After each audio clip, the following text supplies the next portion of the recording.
Eu cumprimento a igreja com a paz do Senhor Jesus, amém? Como é bom estar na presença de Deus, né, irmãos? E Deus tem uma palavra para aquecer os nossos corações essa noite. Quero convidar você a abrir a sua Bíblia comigo no livro de Esdras, no capítulo de número 7 e o versículo de número 10. Esdras, capítulo 7, versículo de número 10. Fica depois de 2 Crônicas e antes de Neemias, para você localizar na sua Bíblia. Esdras, capítulo de número 7, versículo de número 10. Nós vamos ler apenas este versículo para nós embasarmos a mensagem que queremos trazer nessa noite. Aleluia. Amém, meus irmãos? Na minha versão diz assim: porque Esdras pôs no coração o propósito de buscar a lei do Senhor, cumpri-la e ensinar em Israel os seus estatutos e os seus juízos. Amém? Amém. Tome seu assento em nome de Jesus e mantenha a sua Bíblia aberta. Muito bem, meus irmãos. 80 anos depois de que o povo de Deus foi autorizado a voltar para a cidade de Jerusalém pelo imperador, pelo rei Ciro, um homem decidiu fazer uma viagem. Este homem era Esdras. Ele saiu do lugar onde ele estava, na cidade de Babel, lá em Babilônia, com destino a Jerusalém. Uma viagem que naquela época durava 4 meses, mais ou menos 120 dias, porque ele tinha um objetivo. A Bíblia vai nos dizer que ele fez boa viagem, a Bíblia vai nos dizer que a boa mão de Deus era sobre ele, a Bíblia vai nos dizer antes de ele fazer essa viagem que ele era um homem habilidoso na palavra de Deus e para ensinar a palavra de Deus, e de que o rei, o imperador da época, havia lhe dado e lhe daria tudo o que ele havia pedido para fazer esta viagem. E aí, quando nós chegamos no verso de número 10, a Bíblia, ela nos explica o porquê de ele ter e conseguir todas essas coisas para fazer esta viagem. E a Bíblia vai nos dizer porque ele tinha posto, colocado no seu coração, ou, em outras palavras, porque ele havia decidido de buscar a lei do Senhor, cumpri-la e ensinar ao povo de Deus a palavra do Senhor. Ou, em outras palavras, para ficar ainda mais simples, e para nós entendermos o que eu quero trazer à igreja nessa noite, ele decidiu encher o seu coração e encher a sua vida da palavra de Deus. E você falou numa viagem, irmão Guilherme. Por que ele decidiu fazer essa viagem? Porque era um momento de crise, era um momento de desesperança. Era um momento de aflição para o povo de Deus. Por quê? Porque o povo recebeu autorização para voltar para a sua terra, para a cidade de Jerusalém, para reconstruir a cidade, para voltar a adorar a Deus. Fazia algum tempo que o templo de Deus, que a igreja daquela época havia sido levantada de novo, havia sido reconstruída, mas não havia ninguém para ensinar a palavra de Deus ao povo. E havia um homem que estava lá em Babilônia, milhares de quilômetros de distância, que conhecia muito bem a palavra de Deus, que era habilidoso para ensinar a palavra de Deus, e ele entendeu que Deus o havia chamado para sair da onde ele estava, para sair da zona de conforto, para sair da onde ele estava ali sem fazer nada, para fazer algo pelo povo de Deus. E esse homem era Esdras. E ele tomou essa decisão, ele entendeu o propósito de Deus na sua vida, ele já havia se enchido da palavra de Deus, ele disse: eu vou fazer essa viagem, eu vou ensinar a palavra de Deus para o povo, porque o povo estava lá na cidade, tinham reconstruído suas casas, o templo estava ali, mas não havia adoração, não havia culto e não havia ninguém para ensinar a palavra de Deus ao povo. Pode baixar um pouquinho, irmão. Ele teve esse toque de Deus na sua vida, e ele fez essa viagem. E aqui eu quero trazer, irmãos, baseado na vida de Esdras, 3 motivos pelos quais nós devemos encher o nosso coração da palavra de Deus. E o primeiro motivo que Esdras tinha é porque ele tinha uma grande missão a cumprir. Você acha que ensinar a palavra de Deus ao povo é uma tarefa, uma missão qualquer? Bem pelo contrário, a Bíblia vai dizer para nós, irmãos, que as maiores deveres que há hoje, e desde que a palavra de Deus foi dada a nós, é ensinar a palavra de Deus. E esse é o dever que também tem em contrapartida as maiores exigências e as maiores responsabilidades. Aquele povo, irmãos, que voltou para a sua terra, eles não tinham conhecimento nenhum da lei. E para piorar a situação, as escrituras do Antigo Testamento, que eram as escrituras que eles tinham, elas eram em hebraico. Só que ninguém que havia nascido no cativeiro sabia falar hebraico. Todos foram criados em outra língua, que era a língua ensinada lá em Babilônia, que era o aramaico, era uma língua diferente. Como é que eles iriam ler a palavra de Deus? Eles precisavam de alguém para ensinar. E esse alguém era Esdras. Ele tinha uma grande missão. E por esse motivo, ele precisava ser alguém com o seu coração cheio da palavra de Deus. Mas você vai dizer para mim, mas irmão Guilherme, eu não tenho que ensinar a palavra de Deus, então eu não tenho que encher o meu coração da palavra. Nós já vamos chegar lá. Mas antes eu quero mostrar para você na Bíblia que houve homens e mulheres de Deus que tinham também grandes missões, grandes tarefas, que não eram ensinar ao povo a palavra de Deus, mas que porque tinham uma missão, porque tinham uma tarefa, tiveram que buscar a palavra do Senhor. E eu quero começar aqui, irmãos, com Josué. A Bíblia diz que ele tinha uma grande tarefa, ele tinha uma grande missão. E que missão era essa? Ele tinha que substituir Moisés como líder do povo de Israel. Ele tinha que liderar um povo que não era um povo fácil, era um povo rebelde, que não se dobrava diante de Deus, que não obedecia a Deus, e ele tinha que guiar esse povo para a conquista da terra prometida. Eles tinham que atravessar o Jordão e conquistar a terra que Deus havia prometido a Abraão, a Isaac e a Jacó. E o que Deus disse para ele? Em Josué capítulo 1, nos versículos 7 e 8, ele diz o seguinte: eu não te mandei, eu não disse para você, seja forte e corajoso, e não se aparte do livro da lei que eu dei ao meu servo Moisés, nem de dia nem de noite, nem da esquerda nem para a direita, mas medita nele todos os dias, e faça conforme eu ordenei neste livro, para que tu faça prosperar o teu caminho, e para que tu seja bem sucedido. Amém. Deus ordenou a Josué: se enche da palavra. Mas não foi só a Josué, não. A Davi também. E Davi repassou isso para Salomão. Está escrito lá em 1 Reis, ou melhor dizendo, 2 Reis 1:23.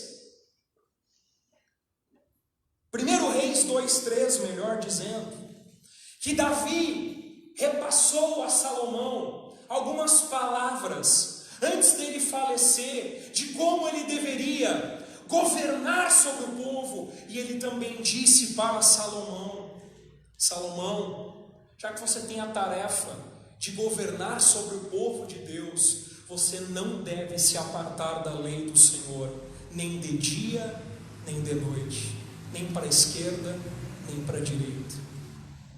Homens que tinham grandes tarefas dadas por Deus. E a igreja? Deus deu uma tarefa para nós, como povo de Deus, como o povo da nova aliança. Está lá em Marcos 16:15. O Senhor Jesus ordenou a nós de nós irmos por todo mundo, pregarmos o Evangelho a toda criatura. E como vamos pregar o Evangelho se não estivermos cheios desse Evangelho? Em Mateus 28, do 18 ao 20, Jesus está reunido com os 12, ele está dando instruções a eles depois da sua ressurreição, e ele diz o seguinte: todo o poder foi me dado no céu e na terra, portanto vão, façam discípulos de todas as nações, batizando-os em nome do Pai, do Filho e do Espírito Santo, e ordenando-os a guardar todas as coisas que eu vos tenho ordenado, e eis que estou convosco todos os dias, até a consumação do século. Mas como é que eles vão fazer discípulos e ensinar esses discípulos a guardar a palavra, se eles não estiverem cheios da palavra? E você ainda pode estar dizendo: mas irmão Guilherme, eu ainda não encontrei um bom motivo para eu me encher da palavra. Quantos pais e mães nós temos aqui? Levante a mão, eu quero ver.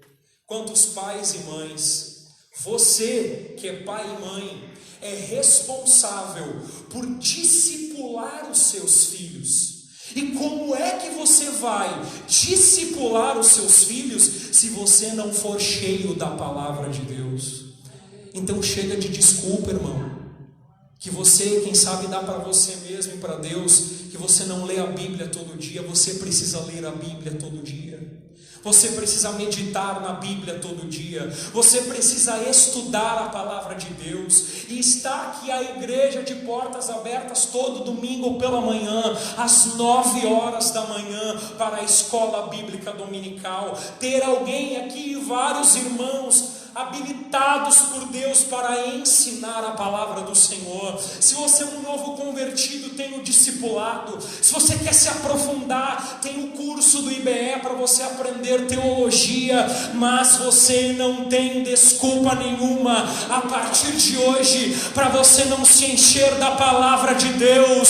Deus está nos chamando, a igreja da última hora, a eu e você nos enchermos da palavra de Deus. Se encha da palavra de Deus, meu irmão. Aleluia. Louvado seja o nome do Senhor. E para puxar um pouco a brasa para o meu assado, antes de nós seguirmos para o segundo motivo, falando um pouco sobre família. Hoje, irmãos, eu tenho visto, e você tem visto, a família está em decadência. A família está em crise, aí no mundo principalmente, mas famílias na igreja também. E o porquê? É porque os pais não estão cheios da palavra de Deus. E hoje em dia colocam as crianças na frente da tela da televisão, ligam ali no YouTube, na frente da galinha pintadinha, dos 3 palavrinhas e outros canais, mas estão fugindo da obrigação de ensinar aos filhos a palavra de Deus. Mandam os filhos para a escola dominical, mas eles não vêm. Mandam fazer as coisas, mas eles mesmos não são exemplo de caráter, não são exemplo da palavra, não são exemplo de servo de Deus. Está faltando a palavra de Deus na tua casa, está faltando a palavra de Deus na tua vida. Se você quer que o teu filho, a tua filha, seja servo de Deus, seja homem de Deus, seja mulher de Deus, se encha da palavra de Deus. Outra coisa, meus irmãos, hoje em dia eu vejo pais que têm um monte de objetivo na vida dos filhos. Querem que o filho seja estudioso, querem que o filho seja um grande homem, uma grande mulher, tenha uma profissão, seja reconhecido, mas hoje em dia está em queda os pais que querem ver os filhos ser servo de Deus. De nada adianta, irmão, você querer que o teu filho tenha um bom estudo, tenha uma boa profissão, seja alguém conhecido, se você não ensinar ele a ser servo de Deus, se você não ensinar ele a amar a Deus de todo o coração, se você não ensinar ele a se defender dos ataques que ele sofre na escola, que ele vai sofrer na universidade. Eu preciso saber fazer isso, mas é óbvio, irmão, você precisa estar cheio da palavra e saber manejar a palavra. É por isso que hoje nós já não vemos adolescentes Crianças, jovens querendo ser obreiro, querendo ser pregador, querendo ser pastor. Onde é que está a falha? Está dentro de casa, irmão. Porque tudo na vida da igreja começa em casa. O culto começa em casa, a fé começa em casa, o discipulado começa em casa, a oração começa em casa. Se não tiver um lar fortalecido na palavra de Deus, a igreja não vai ser fortalecida na palavra de Deus. Mas eu quero passar para o segundo motivo. O segundo motivo pelo qual Esdras tinha que se encher da palavra de Deus é porque o nosso coração é enganoso. Deus tinha chamado ele para um grande propósito, para uma grande missão, para uma grande tarefa. Mas em meio a uma grande tarefa e a uma missão que Deus nos dá, nós podemos nos desviar do caminho que Deus estabeleceu para nós. Como? Se nós deixarmos nos levar pelo nosso coração. E é por isso que nós temos que encher nosso coração do Espírito Santo, encher a nossa vida da palavra de Deus, estarmos com a nossa casa firmada na rocha que é Cristo. Olha só o que a Bíblia diz, vou ler rapidamente uns versículos que eu separei aqui. Jeremias 17, a partir do 5. Assim diz o Senhor: maldito o homem que confia no homem, faz da carne mortal o seu braço e aparta o seu coração do Senhor. Versículo 7: bendito o homem que confia no Senhor e cuja esperança é o Senhor. Mas olha o que o 9 diz: enganoso é o coração, mais do que todas as coisas, e desesperadamente corrupto. Quem o conhecerá? E o 10, para terminarmos: eu, o Senhor, sondo ou esquadrinho o coração, eu provo os pensamentos. Gênesis 6:5: viu o Senhor que a maldade do coração do homem havia se multiplicado na terra, e que era continuamente mau todo o pensamento do seu coração. Provérbios 4:23: acima de todas as coisas, guarde o seu coração, pois ele dirige o rumo da sua vida.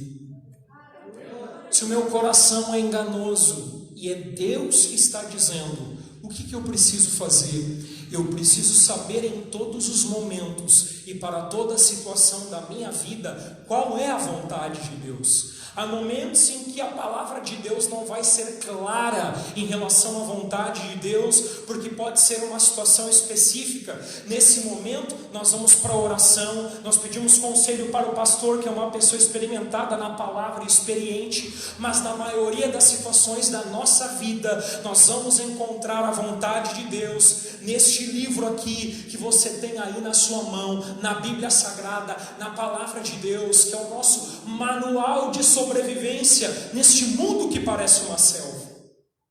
E quantas vezes nós não consultamos nós mesmos?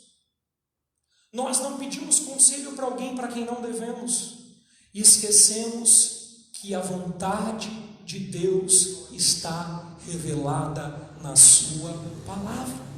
Está revelada na palavra, irmãos, para sermos bem-sucedidos na nossa vida. Em qualquer situação, precisamos recorrer à palavra. Foi por isso que Deus mandou para Josué: medita na lei de dia e de noite. O Salmo 1 também diz a mesma coisa, que o servo, o varão, e também está incluído as irmãs aqui, serão bem-aventurados se meditarem na lei de Deus de dia e de noite. Foi o que Davi falou para Salomão, foi o que Moisés deixou escrito na lei lá em Deuteronômio 17, a respeito dos reis de Israel. É muito interessante essa passagem. Moisés diz o seguinte: quando vocês tiverem o desejo de estabelecer sobre vocês um rei para governar sobre o povo, que ele seja escolhido dentre os irmãos, dentre os filhos de Israel, e que ele tenha no seu trono uma cópia da lei de Deus, para que venha ler a lei, estudar a lei, para que possa governar o povo de acordo com os mandamentos e preceitos da lei do Senhor.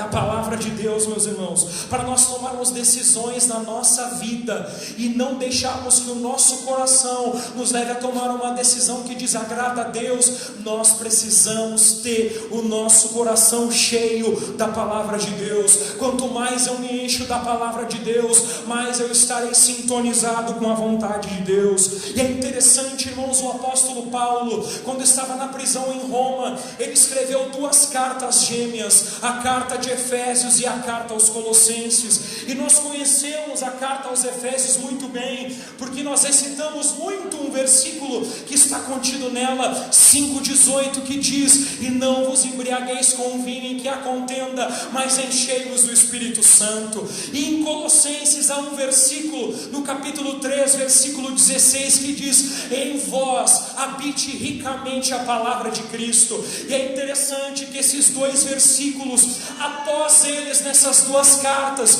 que são cartas que podem ser ditas como cartas gêmeas, depois destes 2 versículos, o assunto que vai seguir nessas 2 cartas, ele é o mesmo. Em Efésios vai falar a respeito das relações familiares, e em Colossenses vai falar também a respeito das relações familiares e dos resultados que há quando na família a palavra de Deus habita ricamente e quando o Espírito Santo ele enche a família. O que eu quero dizer, irmãos? Que a palavra de Deus, que o próprio Deus está dizendo, que os resultados de ser cheio do Espírito Santo são os mesmos resultados de ser cheios da palavra, porque o Espírito é o autor da palavra e usa a palavra para produzir os resultados de ser cheio do Espírito Santo. Então, se você diz: eu quero ser cheio do Espírito Santo, eu quero ter os dons do Espírito Santo, eu quero ser usado pelo Espírito Santo, você também tem que orar: eu quero ser cheio da palavra,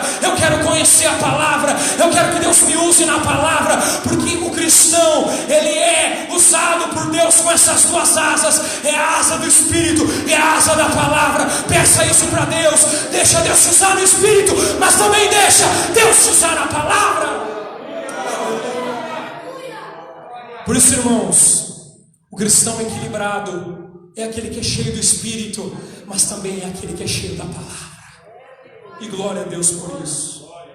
E terceiro motivo, para nós termos o nosso coração cheio da palavra de Deus, é porque no meio da nossa caminhada existem inimigos que querem nos impedir de chegar até o fim.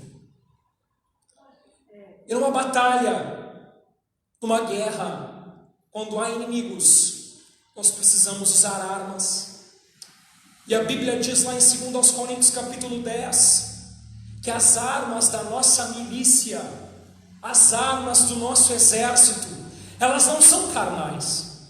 Paulo está dizendo o seguinte para a igreja de Corinto: irmãos, nós estamos numa guerra, mas as nossas armas não são físicas. A nossa arma, trazendo para os dias de hoje, não é uma faca, não é uma marreta, um martelo, não é uma arma de fogo. As nossas armas são espirituais. Em Efésios 6, nós vemos que Deus nos deu uma armadura, a armadura de Deus, e lá dentro dos componentes desta armadura há uma arma de ataque que é a espada. E a espada do Espírito é a palavra de Deus. E se você não souber usar a espada que é a palavra, você não vai conseguir derrotar o inimigo e chegar até o fim. Jesus disse: e aquele que perseverar até o fim será salvo. Não é até a metade, não é quase até o fim, é até o fim. Você tem que perseverar até o fim. Mas também há outros inimigos, irmãos, além de Satanás. Nós temos um inimigo que somos nós mesmos, nossa carne. Quando o apóstolo Paulo e quando o Novo Testamento fala em carne, não está falando de carne no sentido físico, está falando da nossa inclinação natural humana para o pecado. Porque O Espírito Santo habita dentro de nós, mas nós ainda estamos nesse corpo. E por isso temos que lutar contra a nossa carne. Outro inimigo, irmãos, é a incredulidade. Porque Deus nos prova. Muitas vezes Deus permite situações e Deus envia situações em nossas vidas para nos provar, para ver se nós cremos ou não cremos de verdade. E também, irmãos, nós temos um mundo. E como nós temos lutado com o mundo nesses últimos dias, que está cada vez mais hostil à palavra de Deus, à igreja, mas Deus nos deu uma arma. E o exército que sabe usar bem as armas, irmãos, tem uma grande chance de vencer a guerra. Você sabe manejar bem a palavra de Deus, irmãos? Você conhece a palavra? Sabe, irmãos, a cada ano que passa, eu tenho um amor maior pela palavra de Deus. Eu sei, sou consciente do chamado que Deus tem na minha vida, mas esse amor pela palavra, irmãos, é um amor que todo cristão tem que ter. Nós temos um privilégio tão grande, que é o privilégio de termos a Bíblia no nosso idioma para lermos ela. Mas muitas vezes ela está lá tirada na nossa casa. A partir de hoje, irmão, você vai resgatar a tua Bíblia. Você vai pedir para Deus te dar um amor pela palavra de Deus como Ele nunca te deu. Sabe por quê? Porque você tem que ir até o fim, você não pode cair. A Bíblia diz que aquele que está em pé tem que cuidar para não cair. Em Hebreus 6 e Hebreus 10 é nos alertado sobre o perigo da apostasia. É o perigo de abandonar a fé. Você sabe aonde é que aquele homem da parábola do bom samaritano estava quando ele decidiu ir para Jericó ou descer para Jericó? Ele estava em Jerusalém, que na parábola simboliza a presença de Deus. Ele estava na casa de Deus quando ele decidiu.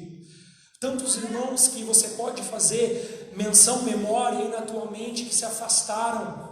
Quando eles decidiram se afastar, eles estavam aqui junto conosco. Por quê? Porque não estavam cheios da palavra de Deus. E para eu e você não cairmos, para eu e você chegarmos até o fim, para eu e você partirmos para a glória ou sermos arrebatados, levados para a presença do Senhor, nós precisamos perseverar até o fim. Fique de pé comigo em nome do Senhor Jesus. Aleluia. Glória a Deus.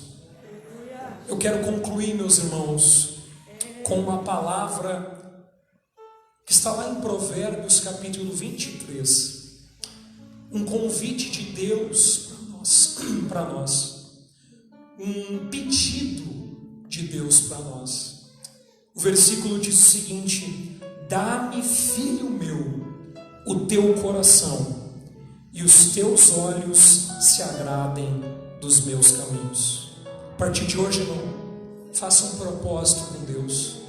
Leia mais a Bíblia, medite mais na palavra, venha para a escola, venha para o discipulado, faça o curso teológico do IBE, mas a partir de hoje você não tem mais desculpa. Deus está chamando você. Faça como Esdras, coloque no seu coração, decida a partir de hoje encher o seu coração da palavra de Deus. E eu tenho certeza que a partir de hoje a sua vida será diferente. Eu quero orar. Quero convidar você a fechar os teus olhos, a colocar a sua mão no seu coração e orar a Deus juntamente comigo nessa noite. Pai, em nome de Jesus, nós estamos na tua presença. Ai, como é